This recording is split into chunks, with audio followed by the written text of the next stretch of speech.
ഇന്നലെ പുത്തൻകുരിശിൽ നടന്ന ഒരു സമ്മേളനത്തിൽ കേരളത്തിൻ്റെ ബഹുമാനപ്പെട്ട മുഖ്യമന്ത്രി സംബന്ധിക്കുകയും അവിടെ മുഖ്യമന്ത്രിയും അന്ത്യോക്യ ഓർത്തഡോക്സ് സിറിയൻ ഓർത്തഡോക്സ് സഭയുടെ പാത്രിക്കീസ് പരിശുദ്ധ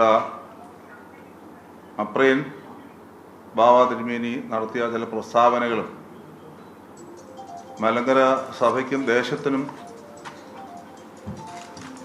ദോഷം ചെയ്യുന്നതാണ് എന്ന് മനസ്സിലാക്കി യഥാർത്ഥ അവസ്ഥ എന്ത് എന്നുള്ളത് കേരള സമൂഹത്തെ അറിയിക്കുക എന്നൊരു ഉത്തരവാദിത്വം ഉള്ളതുകൊണ്ടാണ് ഇപ്പോൾ ഇങ്ങനൊരു മീറ്റിംഗ് വിളിച്ചു കൂട്ടുവാനിടയായത്. പരിശുദ്ധ അന്ത്യോക്യ പാത്രിക്കീസിൻ്റെ കേരളത്തിലേക്കുള്ള വരവ്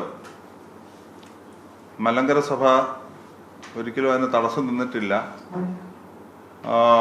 അതിനെ എതിർക്കാനും പോയിട്ടില്ല. അതൊരു യാഥാർത്ഥ്യമാണ്. എന്നാൽ അതേസമയം തന്നെ മലങ്കര സഭയുടെ ഭരണഘടനയും ബഹുമാനപ്പെട്ട സുപ്രീം കോടതി നൽകിയിരിക്കുന്ന വിധിന്യായങ്ങളും പരിഗണിക്കുമ്പോൾ മലങ്കരയിലേക്കുള്ള അദ്ദേഹത്തിൻ്റെ വരവിന് ചില പ്രോട്ടോക്കോളുകളൊക്കെ ഉണ്ട്.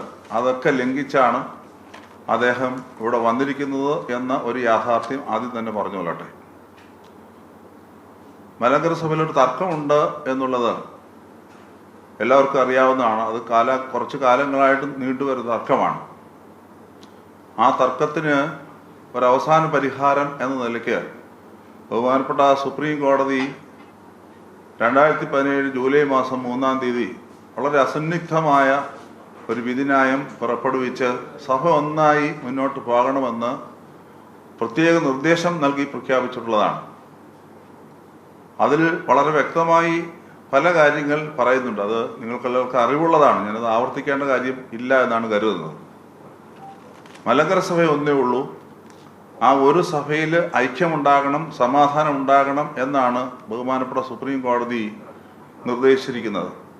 അതിനു വേണ്ടിയാണ് മലങ്കര ഓർത്തഡോക്സ് സഭ ആദ്യ സമയം മുതൽ തന്നെ 2017 ജൂലൈ 3 വിധി ഉണ്ടായ സമയം മുതൽ തന്നെ ശ്രമിച്ചുകൊണ്ടേയിരിക്കുന്നത്. എന്നാൽ മലങ്കര സഭ നടത്തുന്ന എല്ലാ ശ്രമങ്ങളെയും തന്ത്രപരമായി അട്ടിമറിക്കുകയും മലങ്കര സഭയെ കുറ്റപ്പെടുത്തുകയും ചെയ്യുന്ന ഒരു പ്രവണത അന്നു മുതൽ ഞങ്ങൾ കാണുന്ന ഒരു കാഴ്ചയാണ്. അത് പറയാതിരിക്കുക നിവൃത്തിയില്ല. ബഹുമാനപ്പെട്ട കേരള മുഖ്യമന്ത്രി, അദ്ദേഹം കേരളത്തിൻ്റെ മുഖ്യമന്ത്രിയാണ് എന്നാണ് ഞങ്ങളുടെ വിചാരം. അങ്ങനെ ഒരാള് ഒരു വിഘടിച്ചു നിൽക്കുന്ന ഒരു വിവാഹത്തിൻ്റെ മീറ്റിങ്ങിൽ പങ്കെടുത്തതിൽ ഞങ്ങൾ വിരോധമൊന്നുമില്ല. ആ മീറ്റിങ്ങിൻ്റെ ടൈറ്റിൽ വേറെ ഒന്നായിരുന്നല്ലോ. അങ്ങനെയുള്ള ഒരു മീറ്റിങ്ങിൽ അദ്ദേഹത്തിന് പങ്കെടുക്കുന്നതിൽ ഞങ്ങൾ തടസ്സമൊന്നും പറയുന്നില്ല. എന്നാൽ പങ്കെടുത്ത് നിയമപരമല്ലാത്തതായ രീതിയിലുള്ളതായ ചില കാര്യങ്ങളവിടെ പ്രസ്താവിക്കുകയും വാഗ്ദാനങ്ങൾ നൽകുകയും ഒക്കെ ചെയ്യുന്നതായിട്ട് ഇന്നലെ ഇന്നും പത്രമാധ്യമങ്ങളിലൂടെ മറ്റും അറിയുവാനായിട്ട് ഇടയായി. അത് സുഖകരമായ ഒരു കാര്യമല്ല. ജനാധിപത്യ രാജ്യത്തിലെ ഒരു മുഖ്യമന്ത്രിക്ക് ചേർന്നതാണോ അതെന്ന് ഞങ്ങൾ ഉറച്ച് സംശയിക്കുന്നു. നിഷ്പക്ഷത പാലിക്കേണ്ട ഒരാളാണ് കേരളത്തിൻ്റെ മുഖ്യമന്ത്രി. നിഷ്പക്ഷത പാലിക്കുക എന്ന് പറഞ്ഞാൽ നീതിന്യായ വ്യവസ്ഥകൾക്കനുസരിച്ച് കാര്യങ്ങൾ കൃത്യമായി പോകണമെന്ന് എല്ലാവരോടും ഒരുപോലെ പറഞ്ഞ് നിയമം നടപ്പിലാക്കി മുന്നോട്ട് കൊണ്ടുപോകേണ്ട ഒരാളാണ്.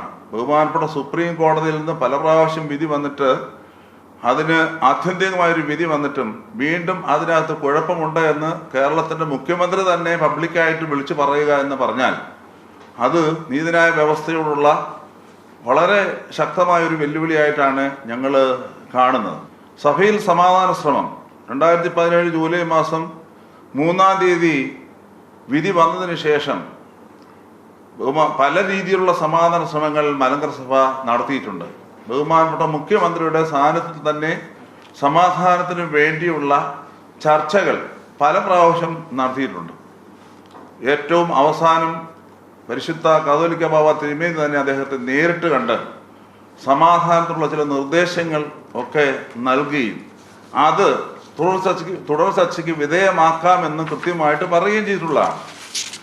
എന്നിട്ടും വീണ്ടും ഒരു കൂട്ടത്തോട് ചേർന്ന് നിന്ന് ഇങ്ങനെ പരസ്യമായി തന്നെ മറ്റൊരു കൂട്ടത്തെ അവഹേളിക്കുകയും ആ ഒരു കൂട്ടത്തെ ഞങ്ങൾ സ്വീകരിക്കുകയും ചെയ്യുന്നു എന്ന രീതിയിൽ സംസാരിക്കുന്നത് വളരെ ബുദ്ധിമുട്ടുണ്ടാക്കുന്ന ഒരു കാര്യമാണെന്നുള്ളത് ഞാൻ ഈ സമയത്ത് പ്രത്യേകമായിട്ട് ഓർമ്മിപ്പിക്കുകയാണ്.